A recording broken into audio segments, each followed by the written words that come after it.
오늘 우리에게 주신 하나님의 말씀은 시편 100편 1절부터 5절까지의 말씀입니다. 온 땅아 주님께 환호성을 올려라. 기쁨으로 주님을 섬기고 환호성을 올리면서 그 앞으로 나아가거라. 너희는 주님이 하나님이심을 알아라. 그가 우리를 지으셨으니 우리는 그의 것이요 그의 백성이요 그가 기르는 양이다. 감사의 노래를 드리며 그 성문으로 들어가거라.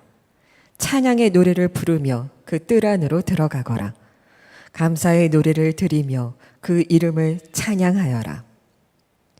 주님은 선하시며 그의 인자하심 영원하다. 그의 성실하심 대대에 미친다.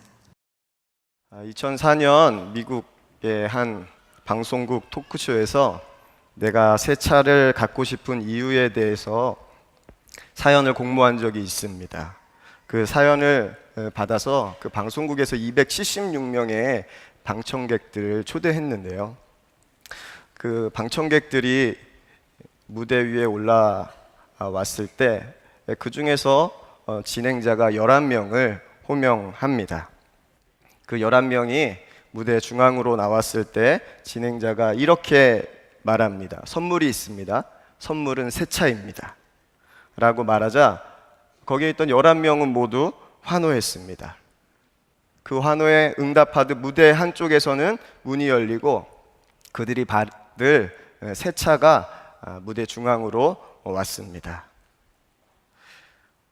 그 문에서 새 차가 나왔을 때 환호를 지르는 11명과 그 환호하는 모습을 지켜보는 265명으로 나눠지는 순간이 발생했는데요. 그때 진행자가 이렇게 얘기합니다. 마지막 12번째 주인공을 찾아라. 이 소리에 다시 그 무대는 환호성으로 돌변했습니다. 그리고 나머지 265명에게 진행자가 박수를 나누어주면서 이렇게 이야기합니다. 여러분에게 나눠드린 상자 중 하나에 12번째 자동차 열쇠가 담겨져 있습니다. 흔들어 보지 마시고 열어보지 마시고. 방청객들이 모두 박스를 받았을 때 진행자가 이렇게 얘기합니다. 박스에 열쇠가 들어있는 사람이 마지막 새 차를 받을 마지막 주인공입니다. 누가 될까요? 사람들은 그때부터 다시 흥분하고 환호하기 시작했습니다. 진행자가 이렇게 이야기합니다. 준비되셨습니까? 기다리십시오. 그리고 박스를 여십시오. 265명의 방청객들이 상자를 열기 시작했습니다. 265명 중에 한 명이 먼저 환호하였습니다. 그런데 놀라운 일이 그 자리에서 벌어졌어요. 박스를 연 사람들마다 환호하기 시작했습니다. 모든 상자 안에 자동차 키가 들어있었기 때문입니다. 그때 박스에 자동차 키를 꺼내들고 환호하는 사람들에게 진행자가 일어나서 이렇게 사람들마다 이야기했습니다. 당신이 주인공입니다. 당신도 주인공이고 당신도 주인공입니다. 마지막 12번째 새 차의 주인공은 한 명이 아니라 그곳에 있는 모든 방청객들에게 돌아가는 선물이었던 것이죠. 오늘 찾아온 방청객 276명 중에 한 사람도 새 차를 받은 사람, 못 받은 사람이 한 사람도 없었습니다. 모두 새 차의 주인공이 되었고 거기에 있던 사람들은 모두 환호하지 않을 수 없었습니다. 환호성으로 가득했습니다.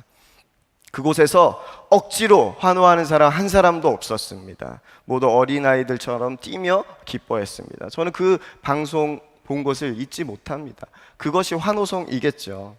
오늘 말씀에 나타난 환호성, 이 시편 기자가 우리에게 전해진 그 환호성, 어떤 환호성일까요? 감출 수 없어서 그냥 오늘 새 차를 받은 주인공처럼 터져나오는 기쁨, 그것이 바로 오늘 시편 기자가 우리에게 말하는 환호성입니다. 그리고 그 시편 기자는 그 환호성을 누구에게 올려드리라고 이야기합니까? 주님께 올려드리라고 우리에게 전합니다. 저는 믿음을 점수로 환산한다면 오늘 시편 기자는 100점 만점 중에 몇 점을 줄 수 있을까 생각해 보았더니 100점 주고 싶습니다. 그 이유가 바로 1절에 있어요. 온 땅아 주님께 환호성을 올려라. 시편 기자에게 하나님은 모든 인간들이 마땅히 환호를 받아야 할 분이었습니다. 그래서 그는 온 땅아 모든 민족아 주님께 환호성을 올리면 좋겠다라고 우리에게 권면하지 않았습니다. 모든 인간들아 온 땅아 주님께 환호성을 올려라 라고 당당하게 명령하죠. 누군가에게 명령할 수 있다는 것은 분명한 믿음이 아니고서는 할 수 없는 일입니다. 시편 기자가 처한 상황이 어떠했는지 알 수는 없습니다. 하지만 분명한 것은 그에게는 상황보다도 더 중요한 것이 있었다는 것입니다. 그것이 바로 주님 그 자체셨습니다. 저에게 누군가 시편 기자의 삶을 한마디로 정리해 달라고 요청한다면 저는 이렇게 시편 100편 기자의 삶을 정리할 수 있었을 것 같습니다. 그는 어떤 상황 속에서도 주님을 환호하는 자였다. 그는 어떤 상황에서도 주님을 환호하는 자였다라고 표현하고 싶습니다. 환호할 수 있는 상황에만 주님을 환호하는 자가 아니라 어떤 상황에서도 주님을 환호할 수 있는 자, 바로 이런 사람이 기쁨의 기적을 일으키는 사람입니다. 그런데 우리는 어떻습니까? 여러분은 주님께 환호성을 올리며 사시고 계십니까? 아니면 오늘 예배하러 들어오는 순간부터 여러분들은 주님 앞에 나올 때 환호성을 올려드렸습니까? 말씀을 준비하면서 제가 만나는 사역자들과 성도님들에게 제가 이렇게 질문해 보았습니다. 주님께 환호성을 질러본 적이 있으십니까? 라고 질문했습니다. 그런데 놀라운 사실이 드러났습니다. 물어본 이들마다 저에게 대답을 하는데 대답에 공통점이 있었어요. 모두 멈칫했다는 겁니다. 한참을 생각해야지 내가 했었나? 그러고 나서야 내가 주님께 환호했었죠. 이렇게 대답하셨습니다. 왜 그럴까요? 우리가 처한 상황만 바라보고 있기 때문에 그렇습니다. 마태복음 13장 44절 말씀에는 천국 보화를 발견한 사람의 이야기가 나오죠. 천국은 마치 밭에 감추인 보화 같으니 사람이 이를 발견한 후 숨겨두고 기뻐하며 돌아가서 자기의 소유를 다 팔아 그 밭을 사느니라. 이 사람은 밭에 보화가 감추어져 있다는 사실을 알고 난 다음 완전히 달라졌습니다. 어떻게 달라졌죠? 기쁨을 감출 수 없었습니다. 얼마나 기쁨을 감출 수 없었던지 자기의 재산을 모두 팔아서 그 밭을 샀다라고 마태복음 기자는 우리에게 증언하죠. 이것이 바로 구원받은 자의 기쁨입니다. 구원받은 자의 기쁨은요, 감출 수가 없어요. 모든 것을 다 팔아 살 정도로 감출 수 없는 기쁨, 그 기쁨이 바로 구원받은 자가 누리는 기쁨입니다. 주님께서 오늘 우리에게 원하시는 그 기쁨이 바로 여기에 있죠. 감출 수 없는 기쁨은요, 하나님의 역사하심, 놀라운 기적, 은혜, 축복에 꼭 달려있는 건 아닙니다. 이 놀라운 기쁨은요, 하나님 그분 그 자체에 계세요. 그래서 하나님을 알면 우리는 달라지게 됩니다. 상황보다 환경보다 더 크신 분이 우리 주님이시기 때문에 그렇습니다. 그렇다면 하나님 어떤 분이실까요? 3절 말씀입니다. 너희는 주님이 하나님이심을 알아라. 그가 우리를 지으셨으니 우리는 그의 것이요 그의 백성이요 그가 기르시는 양이다. 하나님은 우리의 주님이십니다. 여러분들도 주님이라 고백하시죠? 이것이 너무 중요해요. 지식을 통해서 아는 사람은요, 하나님께 환호성을 올릴 수 없습니다. 하지만 주님과 분명한 관계가 있는 사람은요, 주님께 환호성을 지를 수 있어요. 제가 가족들과 차를 타고 가면 가끔 좀 이상한 일을 하나 할 때가 있습니다. 그 이상한 일이 뭐냐면 이렇게 이상한 짓을 표현해요. 아빠 사랑하는 사람 소리 질러! 이렇게 표현합니다. 그러면 그때 그 소리를 듣고 저희 아이들이 어떻게 반응하냐면 예! 이렇게 반응을 해줘요. 그 반응을 옆에서 듣고 있는 아내가 지켜보면서 재치 있게 이렇게 대답합니다. 시끄러워. 그러면 그때 제가 어떻게 반응하냐면, 아빠 사랑하는 사람 한 번 더 소리 질러! 이렇게 합니다. 운전할 때 운전대는 잡고 있어요. 걱정하지 마십시오. 그러면 그때 두 번째 저희 아이들이 어떻게 반응할까요? 아이들도 눈치챘어요. 아빠가 원하는 마음을 알아요. 더 크게 예! 합니다. 그럼 그제서야 그 자리에서 그 소리 지르는 게 끝나게 돼요. 저희 아이들이 왜 제가 소리 질러 했을 때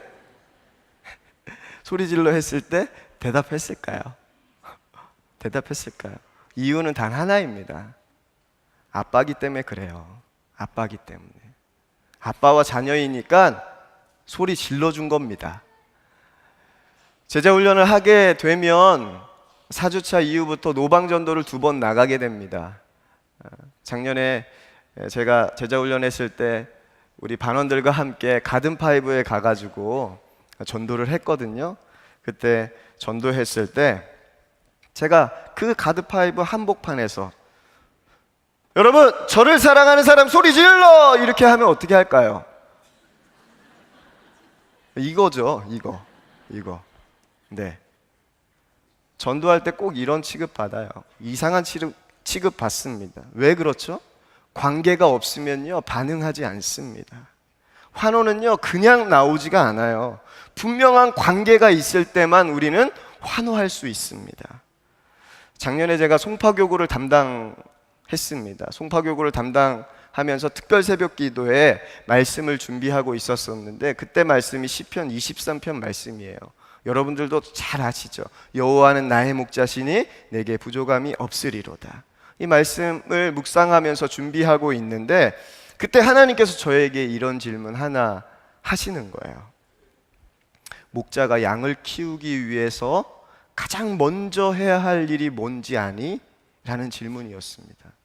여러분, 목자가 양을 키우기 위해서 가장 먼저 해야 할 일 무엇입니까? 2절을 보면 쉴만한 물가, 푸른 풀밭에 가서 물을 먹이고 풀을 먹이는 것일까요? 아닙니다.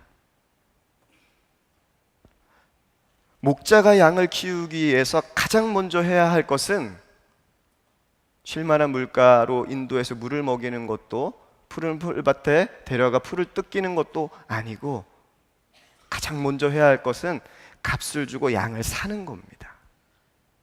하나님은요 값을 지불하고 누구를 사셨어요? 바로 우리를 사셨습니다.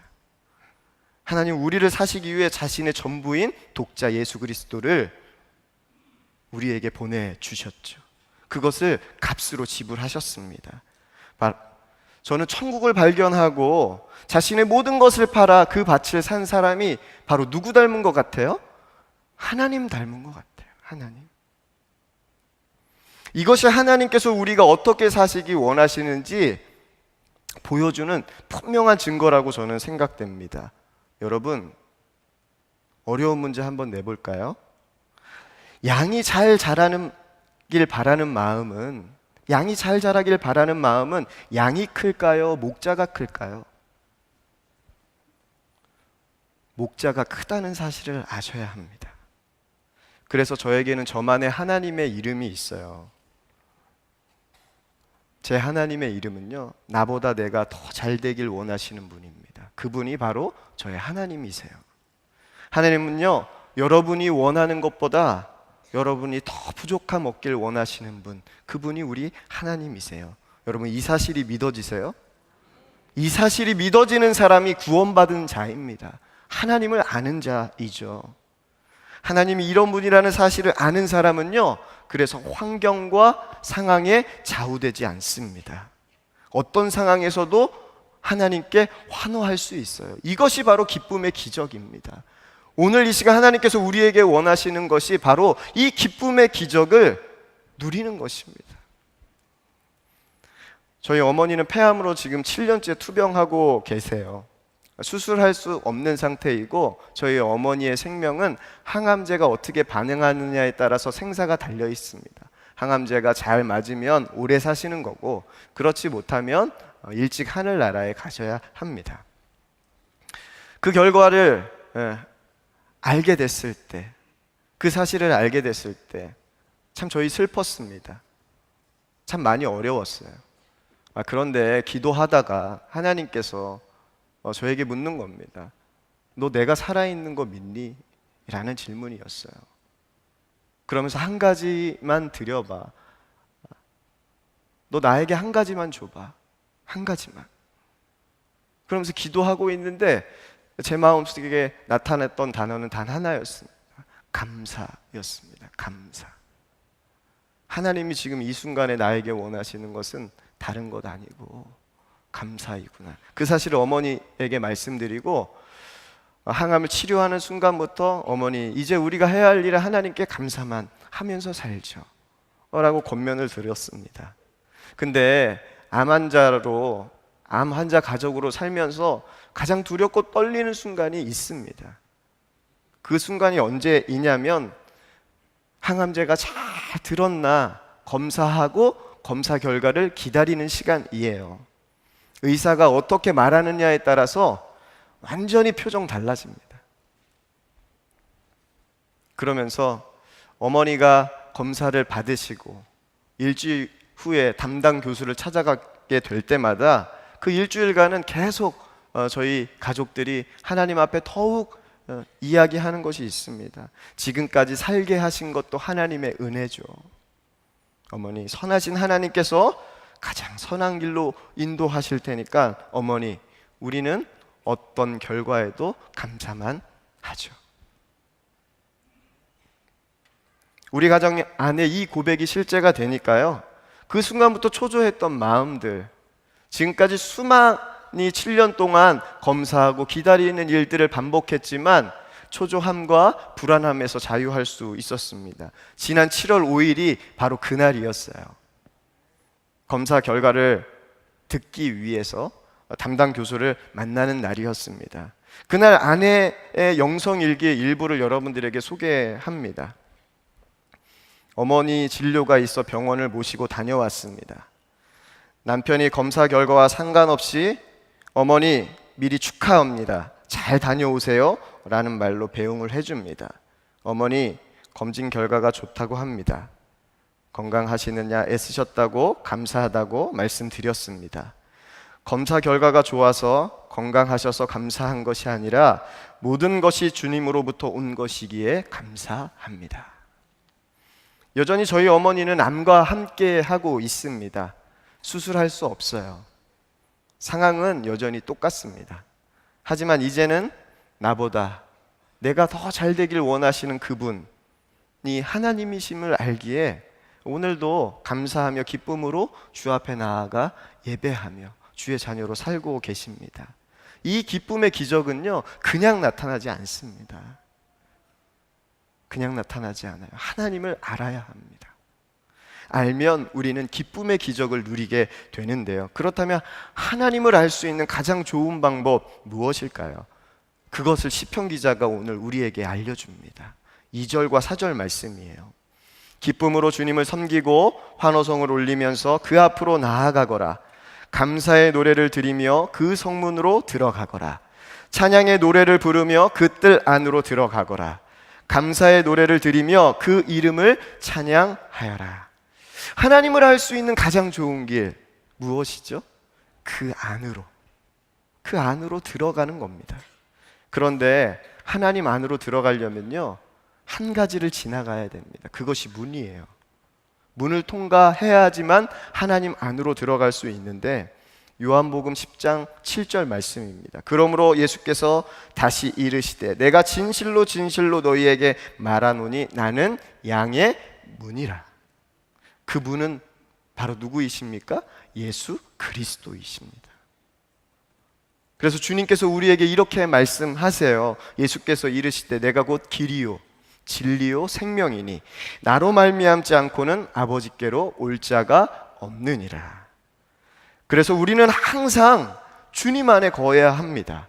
24시간 주님을 바라볼 때 우리는 더 깊이, 더 분명하게 하나님을 알 수 있습니다. 바로 시편 기자가 주님 안에 거했던 자예요. 주님 안에 거하며 자신이 알게 된 하나님을 우리에게 소개하고 있는데요. 그 시편 기자가 소개하는 하나님, 어떤 하나님일까요? 5절 말씀입니다. 주님은 선하시며 그의 인자하심이 영원하다. 그의 성실하심이 대대에 미친다. 우리 하나님은요, 선하신 분이십니다. 악이 없으세요. 하나님은요, 언제나 옳으신 분이세요. 인자하심이 어떻다고 오늘 말씀은 표현합니까? 인자하심이 무엇이냐면 영원한 사랑입니다. 한결같은 사랑입니다. 그 인자한 사랑을 하나님께서 영원히 우리에게 허락하시겠다고 말씀하십니다. 그 하나님은 그 변함없는 사랑을 성실하게 우리에게 행하시겠다라고 약속하고 계세요. 성실이 무엇입니까? 마음을 다해 우리와 한 약속을 지키시겠다라고 약속하신 분이 바로 우리 하나님이세요. 그것도 나뿐만이 아닙니다. 내 세대에서 끝내는 것이 아니라 대대로 미치겠다고 약속하신 분이 바로 우리 하나님이세요. 저는 믿음의 1세대입니다. 가족 중에 믿음의 선진들이 없다라는 것이 늘 제 마음속에서는 안타까움이었어요. 왜 믿음의 선진들이 필요하죠? 기도가 쌓이잖아요. 하나님의 은혜가 쌓이잖아요. 그것이 저는 너무 부러웠습니다. 그래서 믿음의 대를 갖는 이 가정을 보면요, 저는 참 부러웠습니다. 특별히 목회자 자녀들이 부러웠어요. 누구 목사의 아들이라는 것이 참 부러웠습니다. 그런데 하루는 하나님께서 제가 누구의 자손인지 분명하게 보여주시는 거예요. 그 말씀이 바로 갈라디아서 6장 7절 말씀이었습니다. 그런즉 믿음으로 말미암은 자들은 아브라함의 자손인 줄 알지어다. 그러면서 하나님께서 저에게 참 놀라운 이야기를 해주시는데 믿을 수가 없었습니다. 하나님께서 저에게 너의 존재가 이미 성경에 기록되어져 있다라는 거예요. 너의 존재가 이미 성경에 기록되어져 있다고 하시면서 저를 흥분시키는 겁니다. 그래서 제가 물었죠. 어디에 기록되어져 있습니까? 시원하시더라고요. 창세기에 기록됐다. 이렇게 대답하시는 겁니다. 더 흥분이 되는 겁니다. 제가 창세기 읽어봤는데 제 이름 안 나왔거든요. 그래서 흥분해서 하나님께 물었죠.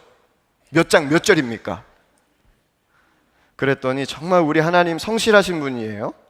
성실하게 창세기 다 읽어보라는 겁니다. 아브라함이 등장하는 창세기 12장부터 읽기 시작했습니다. 그러면서 쭉 내려가는데 제 눈을 고정시켰던 한 말씀이 있었어요. 창세기 22장 17절 말씀입니다.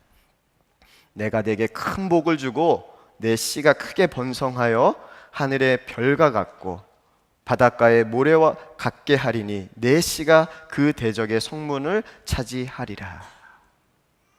이 구절을 읽는데요, 하나님께서 저에게 이렇게 얘기하세요. 너가 하늘의 별이야. 동혁아, 너가 하늘의 별이야. 하나님은 이미 저를 하늘의 별과 같은 존재로 여기고 계시더라고요. 하나님께서 저를 별과 같이 세상에 빛나게 하시는 존재로 이 땅에 있게 하셨다라는 것을 알게 하셨습니다. 그러면서 다시 한번 이 창세기의 말씀을 읽어보니까 창세기가 새롭게 저한테 열려지더라고요. 창세기 26장 4절 말씀입니다. 내 자손을 하늘의 별과 같이 번성하게 하며 이 모든 땅을 내 자손에게 주리니 내 자손으로 말미암아 천하 만민이 복을 받으리라. 제가 아브라함처럼 복의 통로로 사용될 자라는 것을 하나님께서 말씀하시는 거예요. 그러니까 갈라디아서의 3장 29절 말씀이 새롭게 다가옵니다. 너희가 그리스도의 것이면 곧 아브라함의 자손이요 약속대로 유업을 이을 자니라. 아멘. 제가 약속을 이을 자예요. 누구 때부터 시작돼서요? 아브라함 때부터 시작된 그 약속을 이을 자가 바로 저라는 사실이었습니다. 이 사실을 알게 된 순간부터 정말 하나님, 정말 신실하신 분, 선하신 분, 정말 변함없이 영원히 나를 사랑하시는 분이라는 사실이 저에겐 믿어졌습니다. 믿어지니 더 이상 목사의 자녀들이 부럽지가 않아요. 어떤 믿음의 감은 부럽지 않습니다. 근데 그 하나님이 저만의 하나님일까요? 저만의 하나님일까요? 여러분의 이름도 창세기에 기록되어져 있습니다. 여러분의 이름 한 이름이 창세기에 기록되어져 있어요. 너가 별이야. 너가 하늘의 별이야. 창세기 17장 7절 말씀입니다. 내가 내 언약을 나와 너 및 내 대대 후손 사이에 세워서 영원한 언약을 삼고 너와 내 후손의 하나님이 되리라. 할렐루야. 이 약속의 말씀이 믿어진 사람이 바로 시편 100편 기자였습니다. 그러니까 하나님의 성실하심이 언제까지 미친다라고 그는 고백해요? 대대에 미친다라고 우리에게 당당하게 명령하고 있습니다. 아브라함의 복이 지금 누구에게 이어지고 있습니까? 바로 우리들에게 이어지고 있습니다. 아브라함에게 약속하신 그 약속이 지금까지 수많은 믿음의 세대들을 통하여서 이어져 왔듯이 앞으로 하나님께서 아브라함에게 약속하신 것을 우리의 다음의 믿음 세대들에게, 전 세대들에게 하나님께서는 신실하게 지키시겠다고 약속하고 계세요. 선하신 하나님이십니다. 거짓말하지 않으신 하나님이십니다. 한 번 말씀하시면 꼭 지키시는 분이 바로 우리 하나님이세요. 그분께서 한결같은 사랑, 변치 않는 사랑, 그것도 영원히 하시겠다고 하십니다. 그 사랑을 성실하게 나만이 아닌 믿음의 대를 잇는 모든 세대들에게 미치겠다라고 말씀하십니다. 어떻습니까? 우리 하나님 정말 여러분보다 여러분이 잘 되게 원하시는 분 맞습니까? 그분이 우리 하나님이세요. 나보다 내가 더 잘 되길 원하시는 분, 우리 하나님이십니다.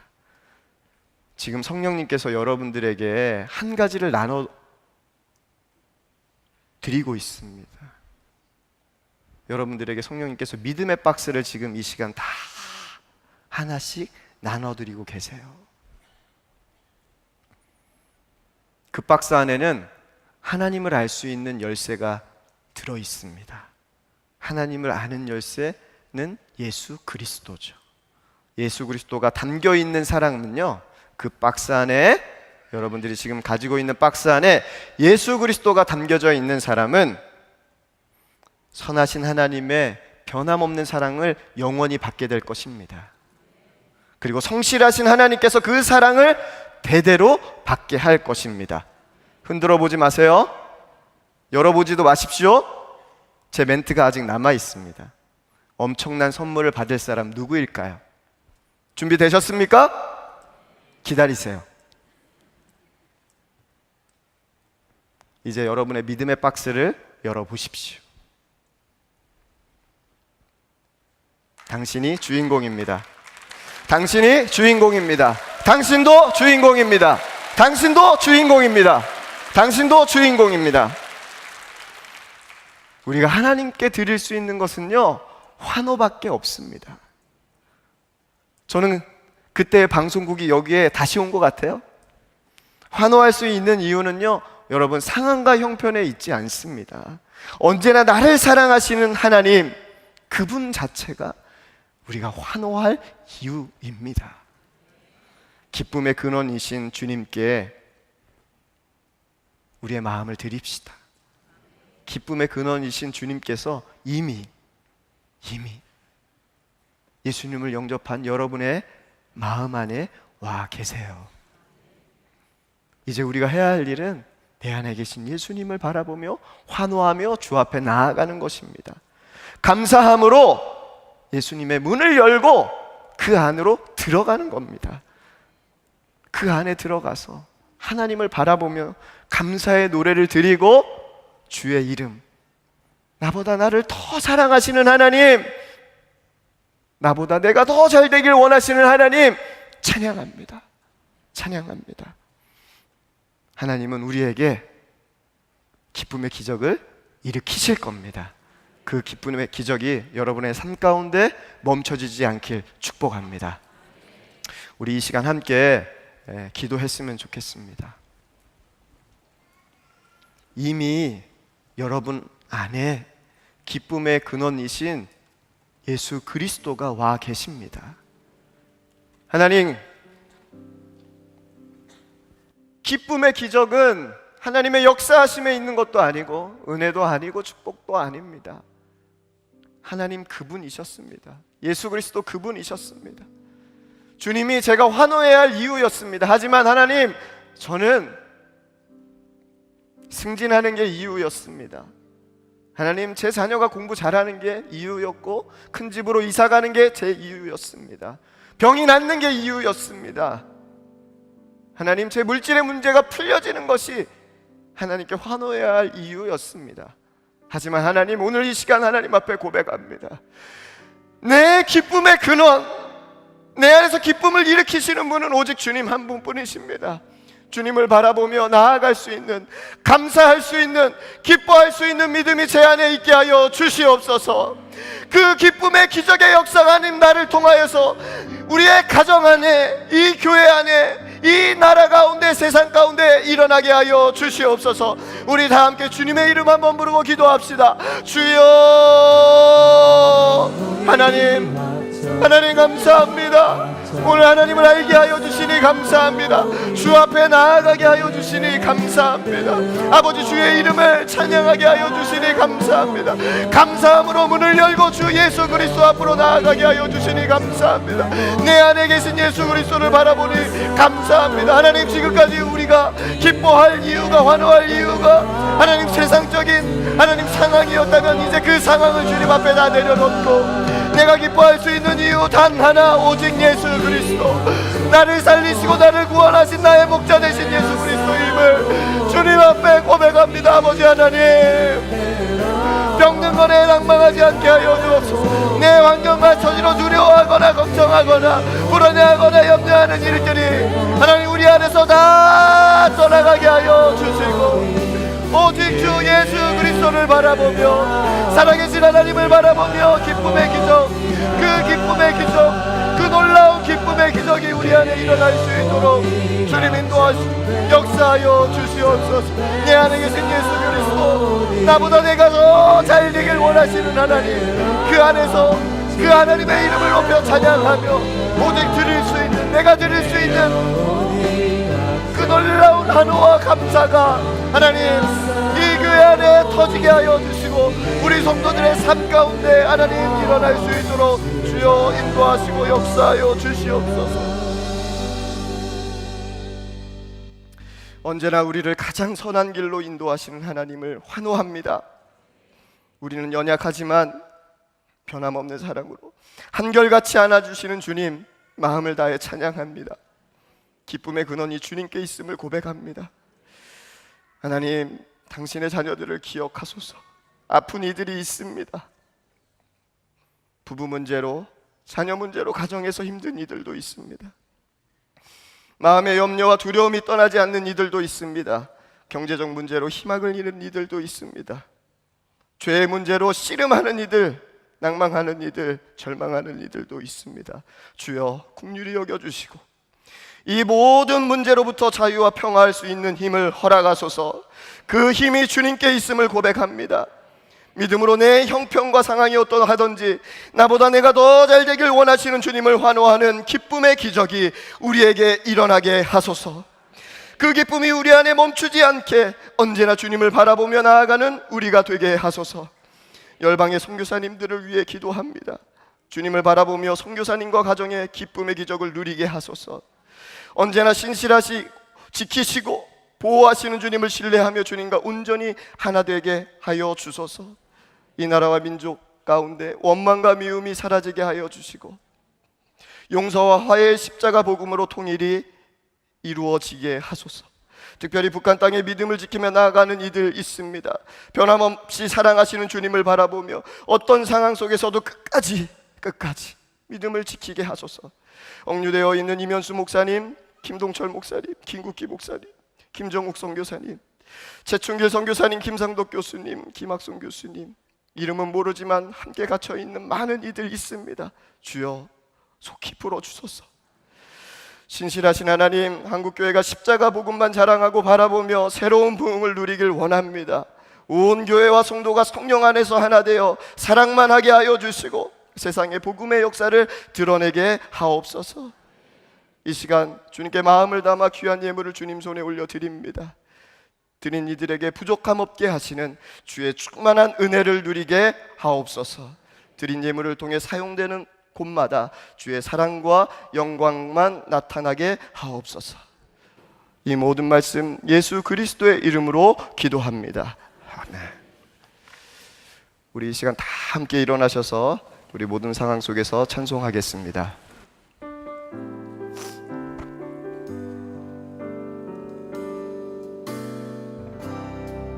모든 상황 속에서 주를 찬양합니다.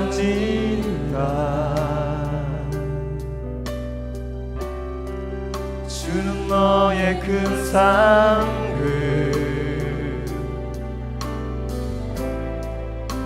큰 도움이시라.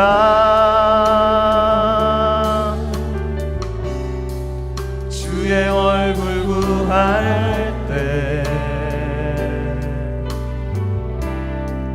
주의 영을 부사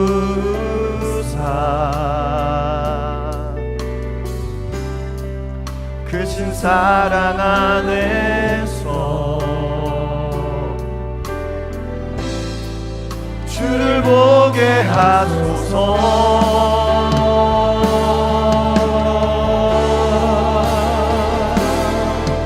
내 영혼이 확정되고 확정되어 싸우니 믿음에 흔들어 주를 바라봅니다. 내 영혼이 확정되고 확정되어 싸우니 믿음에 흔들어 주를 바라봅니다. 내 영혼이 확정되고 내 영혼이 확정되고 확정되어 싸우니 믿음에 흔들어 주를 바라봅니다. 내 영혼이 확정되고 확정되어 싸우니 믿음에 흔들어 주를 바라봅니다.